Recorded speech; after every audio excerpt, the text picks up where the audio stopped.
সুমাইয়া বাথরুমে বসে বসে ফোন টিপতেছিল। হঠাৎ করে ফোনটি কমেডের মধ্যে পড়ে গেল। সুমাইয়া জুড়ে জুড়ে কান্না করতে লাগলো। হঠাৎ করে কমোড থেকে বেরিয়ে এলো কমোড পড়ি। কমোড পড়ি এসে বলল, এই মেয়ে, কি হয়েছে তোমার? কান্না করতেছো কেন?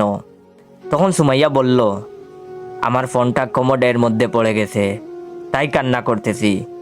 তখন কমোড পড়ি বলল, ওকে দাঁড়াও, আমি তোমার ফোন নিয়ে আসতেছি। এই বলে কমোড পড়ি কমোডের ভিতরে ঢুকলো। তার কিছুক্ষণ পর কমোড পড়ি কমোডের ভিতর থেকে একটা সোনার মোবাইল নিয়ে বেরিয়ে আসলো। আর কমোড পড়ি বলল, এই ফোন কি তোমার সেই ফোন? তখন সুমাইয়া বলল, না, এটা আমার ফোন না। তো আপনারা এখন কি ভাবছেন, সেই জলপরীর মতো আরেকটা ফোন নিয়ে আসবে? আসলে একদমই ভুল। তখন কমোড পড়ি বলল, হারামজাদি, তুই কি মনে করতেছিস? এইটা কি সোনার ফোন? শালি, এইটাই তোর ফোন। টয়লেট লেগে গোল্ডেন কালার হয়ে গেছে। এটা শুনে তো সুমাইয়া বেহুশ।